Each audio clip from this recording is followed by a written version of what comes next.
Hello and welcome back to another episode of Hermitage Strange Case Files. Figure, if you've gotten this far, not much else to say. It's a Lovecraftian visual novel. We're gonna hop right back into it.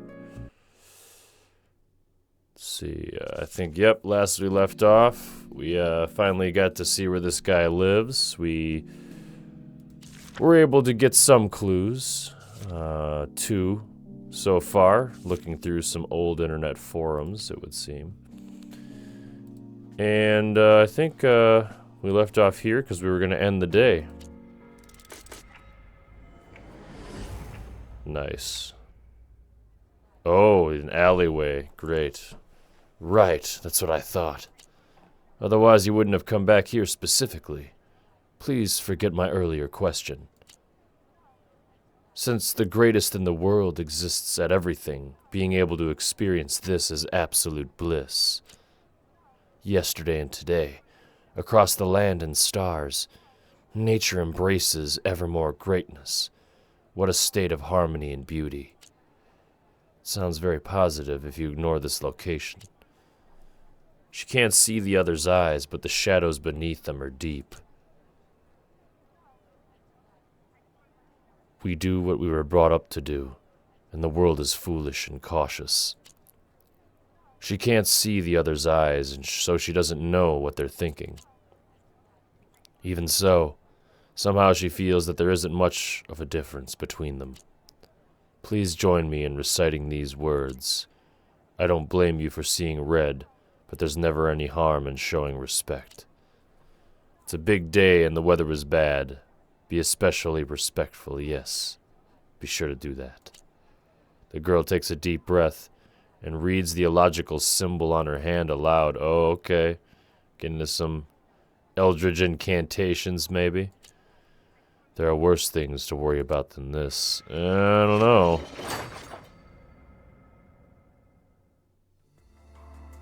Finally, the sight is done. I suddenly felt the need to clean up around here. Not because it was that messy, but because I needed something to calm my mind a little. She said she'd be here soon, but her work schedule is always pretty busy. Unfortunately for me, she's always in high demand. Oh, that's right. We made plans to meet up with Scarlet here. Old friend, intel gatherer, from what I gather. Digging this music, though. Still busy doing useless chores. Speak of the devil. I hear a familiar voice from behind me and feel her placing a hand on my shoulder. This place isn't really yours, so you don't have to be so thorough. Unlike for some people, it isn't really my style to do things half-heartedly. I look up from the pile of books and get up from amidst a cloud of dust. The air in this place is horrible. You know how unhealthy that is, right? That's why it's even more important that I clean up. It's just gonna get worse otherwise. I am dooming myself by admitting this aloud. It's one of the biggest drawbacks of leading a sloppy life. The visitor just stands there, silent. Then she starts walking around. Meet Scarlet, chief legal consultant at Golden Maxine Law Firm. Her monthly income is higher than most people's annual salary. In private, she's a tough nut to crack. Okay, here we go. Let's do this. Alright, so let's check if we got anything. I don't think we got anything new. Okay, suppose we'll just start talking to her. Looks like nothing's really changed around here. Scarlet takes a look around the room and seems at a loss for words. As always, she's projecting a strong, stoic aura, looking very competent and professional in her suit. That aside, it's obvious that she's still the same old Scarlet. A telltale sign being the simple fact that she hasn't taken off her sunglasses since she walked in. The bookcases in the back area on the ground floor are lit up by a table lamp, so that you can actually see your hand when you hold it out in front of your eyes. I just hope she never forgets who her old friends are. Even though you haven't dropped by in 2 months, you should see that there's no real room for any big changes. It's too packed in here. Alright, enough of this. What can I do for you? She moves the ashtray aside and sits down. I can feel her looking at me from behind her glasses. Well, I can kind of see her eyes, so yeah. Although her whole look is somewhat intimidating, Scarlett is quite famous among the lawyers in Mato. There's a reason for that. She's well informed and well connected. Last month, a mysterious collapse occurred on one of the roads. There are rumors of a huge explosion floating around, but there's no actual evidence. Unfortunately, it seems as if surveillance tapes were damaged. At least that's the official story. Pretty blatant lie if you ask me. They'd never admit it, but they need someone they can trust to manage and clean up the mess, away from prying eyes. In the last few years, you've been working with several administrative departments. You know your way around the industry and have become somewhat of a household name, meaning you've got connections. I don't think it's wrong of me to assume that such a delicate matter will end up in your hands sooner or later. Scarlett blushes. She knows that I'm right. I lower my voice. So, I need first-hand information, and I can't think of anyone else except you. You really do know me. Quite well. Her voice sounds tired. I silently take the ashtray, put out my cigarette, and wait for her reply. You're completely right. I do have the video. When we talked yesterday, I already guessed that you'd want it. She rummages through her bag and takes out a hard drive. I reach for it, but can't get my hands on it. Now, no need to hurry. It's not that I don't trust you. You know I do. But you're going to have to give me a good reason as to why you want it. You know there's a cover-up. Something they're trying to hide. I need to find out what it is. I need to find out the truth. That's all. I'm being honest with you. So, there's trouble brewing again? I'm like a magnet for all things strange. There's nothing I can do about that. It's all a little much. First, you're responsible for the fate of the world. Then you suddenly disappear. Outright vanish. Give it a couple more years and you'll be friends with the Loch Ness Monster, hidden away in isolation somewhere. I decided to ignore her quirky remark for now. Anyway, that's just one thing. You're talking about the little girl. I think the fact that she came to a bookstore instead of seeing a doctor shows that this is just a child's fantasy gone awry. Oh, come on. Would you really describe her condition as normal? And don't tell me that hearing about her experiences left you cold. The way you're willing to look for evidence so stubbornly shows me that you're already chosen to believe her. Am I right? Ever since I saw those things last year, calling myself a normal run-of-the-mill folklore researcher feels like somewhat of an understatement. There's plenty of strange things out there. Okay, so it's clear that our store manager here has had past dealings with strange occurrences or entities, and basically has kind of just become, he like probably got the job at the bookstore in order to basically keep up on, you know, now that the veneer of reality has been peeled back. It's a mysterious world we live in. I'd rather go out and make a fool of myself than ignore something and make a big mistake. Scarlett bows her head, deep in thought, unconsciously fiddling around with her collar. Well, at first I thought... Oh no, it's nothing. I thought of something. But it's got nothing to do with the girl. She looks up and puts the hard drive in her bag again. What's this about? You're not just gonna change your mind, are you? Come on, who do you take me for? Let's go upstairs. Though you're welcome to try and use your superpowers to see what's on the drive without a computer. Scarlett takes the key out of my hand and opens the door to the second floor. The fact that she knows her way around is no surprise. After all, she is the one of the people who helped me move, though helped is a relative term in this case. Is it just me, or does this place seem a lot emptier than the last time I was here? Well, it's hard to explain to someone who's baffled by the notion of cleaning up. The computer doesn't have a password. Scarlett sits down at the desk and starts up the computer. At least the software's up to date, so there shouldn't be any problem with the drive. What exactly do you want me to take a look at? Well, obviously the moment before and after the collapse. No, I don't mean that as in where. There was more than one camera. I raised my eyebrows. Oh, then I guess the people working the surveillance equipment all took a break at the same time when it happened. Start where the two northern roads intersect, along the Riverside Highway to the south, all the way to the monitoring points on the edge of the viewing platform. More than a dozen surveillance camera feeds pop up on screen one by one. Okay, now just help me align the videos in real time leading up to the moment of collapse. Easier said than done. You think it's all just one simple click like in the movies.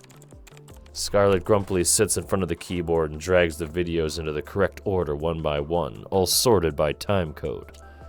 The old computer, which could easily be considered a relic by now, is starting to run really hot, with the fans working in overdrive. So, judging from this, the rumors about it having been an explosion are true. You'll find out soon enough. Scarlett presses play, and the part of the screen suddenly turns white. You know, it's gotta be... I feel like you gotta wonder... He like, knew her before or after he was exposed to, like, some high strangeness. I mean, because obviously this guy, I mean, you know... He clearly, like, has some experience in this. And it's like, dude, like, you gotta wonder... I feel like, if I had to guess... Because obviously, given if she's some very affluent, well-connected lawyer, they just don't, unless they knew each other as kids, which I don't think was mentioned, unless I missed it. I feel like she must have come to him at some point in the past with something strange, and they kind of developed some sort of rapport that way.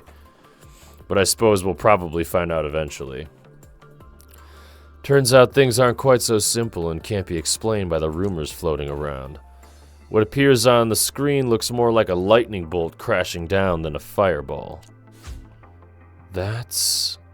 I start looking for additional information in the other videos. The people look so scared. Even if you're the most courageous person on Earth, it's normal to make a run for it in a situation like that. Nobody even thinks about turning back to look for the others. They're frantically running around like a bunch of panicked rabbits. Pay attention to those people there. They're heading south, towards the big crowd. I can see several shadows almost being swallowed up by the debris. Two people trip and fall while running away, but the others make it. In the final surveillance scene, several men in police uniforms can be seen, keeping the people away from the crowd.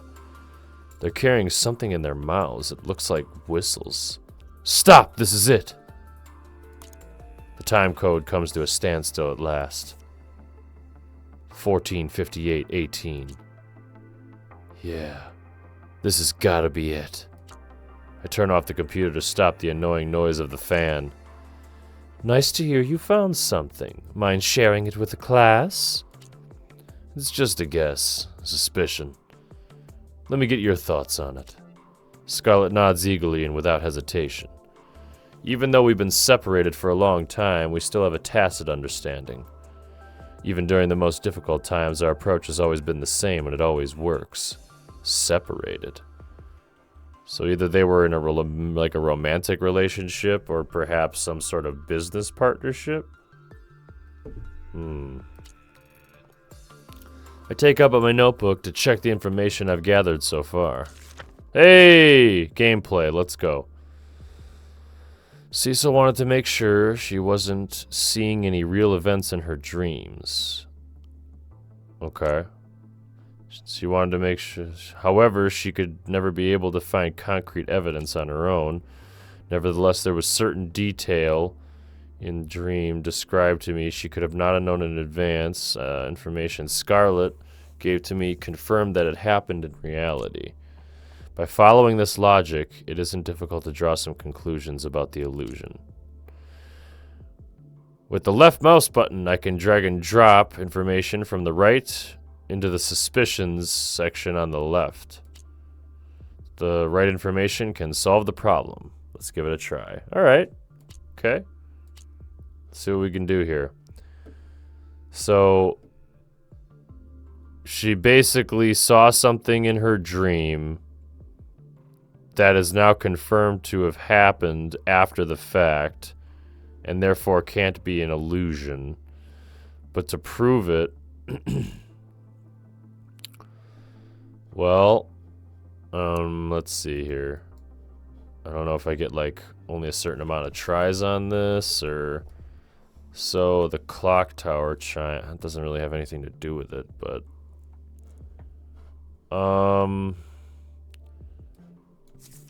so the viewing platform incident, road collapse, there was an actual explosion, lots of illusion of nothing to do, rushed from the platform, so the incident happened, rushing from it, and I mean all I got is the clock tower chime. I don't know what the clock tower chime had to do with it, but her visions reflect, oh, I did it. Her visions reflect the past. Oh, so it doesn't necessarily have to be like all three. Oh, I figured something out. Cecil had a very similar vision. So, oh, you combine information to be like her visions reflect the past. Okay. The panicked people running the viewing platform, the whistles. She said Sunrise was playing somewhere. That's an opportunity to verify the truth. Scarlet has given the situation some thought as well. The nearby clock tower should be right on time to play Sunrise. Oh, so it did. The clock tower was involved. Okay. Even if she found out about that some other way, the commotion was officially due to common road damage. That's a statement given by the authorities. A student walking around downtown on a Thursday afternoon. If she was there when it happened, her absence from school would have been noted down somewhere in the school's records. You won't seriously make me get the class attendance records, will you? Will I? But seriously, even if she was lying, I don't think anyone would ever go to such lengths. The road damage was reported. The panicked crowd wasn't. Those are two separate incidents. The latter was not reported anywhere, yet she still connected the two and knew the details because of her dream. There are only two possibilities why Cecil made that connection. She's aware of the two events, somehow even the unreported one, and is actively concocting a dream that is realistic. Or, she really just happened to know exactly what was going on because of the dream. And even if gossip is being spread about the accident, there's always some time after it happens before it ends up on the news. It took the people who ran away about 2 minutes to get to the viewing platform, and they were quickly stopped by the security guards. It's not a busy street. There's not a lot of commuting going on there during that window of time, so it didn't even attract that much attention. Nobody's really talking about it. Even the few people that were there, it's hard to find anything more than small snippets of what happened there. Cecil couldn't have known about it from any of the news channels. Only someone who was present could make up such a lie. And there's no way for her to have been there. Process of elimination. Now you know what I mean. We could both use some fresh air. I step outside to have a smoke. You can smoke inside, I don't mind. You quit smoking half a year ago. I'm just trying to be a gentleman here. Scarlet chuckles and sits there with a smirk on her face. I can't even imagine how Dan and Neko would have reacted if they heard you say that. Just trying to show that I'm a multifaceted man. I scratch my head. Scarlet seems uncomfortable on the sofa. She walks towards the window, stretches a bit, then slowly makes her way towards the door. Actually... Yeah? By the way, Scarlet, your help means a lot to me. I wish I could repay you somehow. Good God, you're really hell-bent on this, aren't you? She lets out a defeated sigh. This road that collapsed, or rather, exploded. There are many people on the investigation team. I'm not in charge of it. But I always had a feeling that something was off. I don't know why. I see what she means. The evidence on the surveillance material basically breaks the laws of physics. The only thing left was a deep hole. It makes no sense. No victims, no rubble, no burned debris. Seeing all those people running makes it easy to assume there would be solid evidence, but there's no proof that anything happened. Scarlet could easily pretend not to have noticed anything and keep looking the other way, continuing to collect money from several government agencies intent on keeping a lid on things. But I know her too well. Turning a blind eye isn't her style. That's why she's my friend. When it comes to attracting trouble, we're probably even on the scale. I'm like you in that regard. I'd rather do anything I can to uncover the truth and look away. That'd be a mistake, and I'd regret it for the rest of my life. Scarlet stares at me with a serious look on her face. There's no doubt in her eyes. Okay, so what do you want me to do? Intelligence analysis isn't my strong suit. So if there are any new clues later, you'll have to piece them together. No problem. That was my plan anyway. Alright then. We'll have to sort through this whole mess somehow. There's no way we can just drop this now. Cecil deserves an answer. Be patient like the Buddha is something I was often told. That's not exactly me, is it? Well, we just have to wait for my face to become a little chubbier, and I'll take on the role of Buddha then. Deal? She smiles, but it's a bitter smile. She knows how much is at stake here. I know you're just trying to calm the atmosphere. I'm sorry. I just don't know how to respond to this right now. It's all a bit much to take in. You're right. I'll make sure Cecil explains everything in more detail soon. She probably left some things out of fear of not being taken seriously. Now she doesn't have to worry about that anymore. Cecil didn't go into much detail about the origin of the dream. We don't have time to keep things hidden any longer. Lies can be made up out of thin air, but this is just connected to something real, something tangible.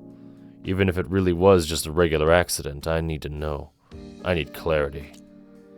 So, Phoenix High School is the name of the place, right?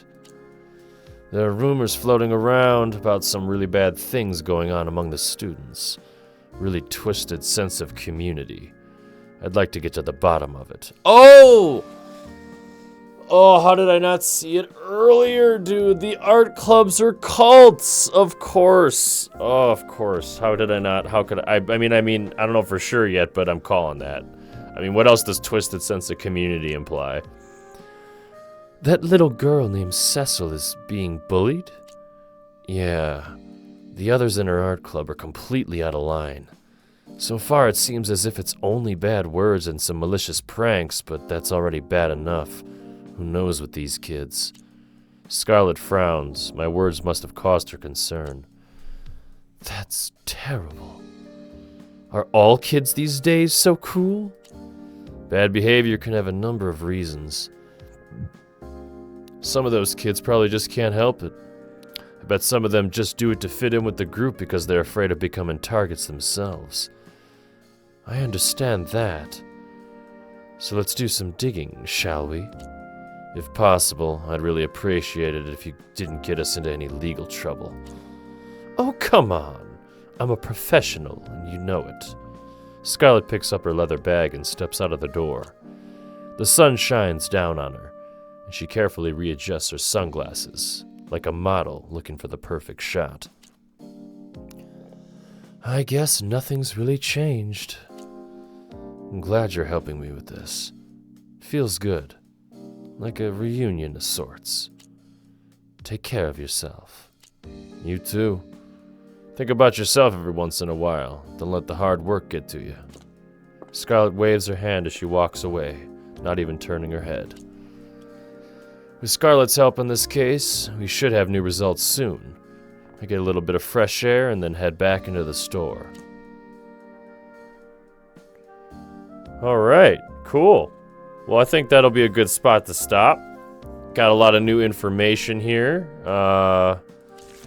Let's check this. Yeah, so we currently have these. So is that... Oh, okay, so those... Okay, I see. And this becomes the new one. Our conclusion based off of these is her visions reflect the past. While she was explaining her visions, Cecil described real details that a student like her could not have known about. Therefore, she definitely saw something that actually happened in her vision. No, I'm liking this. Now that it's kind of picking up. It's been fun. New characters, and I know there's, based off of the artwork of the actual game, there's definitely going to be more characters that come in with, you know, more cases to solve. It might all be connected to one big case, but, you know, it's hard to tell at this point. But, well, I hope you've enjoyed it. I know that it was mostly reading. I mean... for me, if you like, you know, more commentary, you're welcome to let me know. I usually try to keep it to relevant points, and you can think of this as almost like an audiobook in a way. With the visual novel aspect, you know, glancing at it, you can get some artwork. Because like I said, you know, like a lot of the stuff I listen to, you can watch, but is also listenable. You know, as far as being able to get all the details and such. So, yeah, hope you enjoyed it. Till the next time.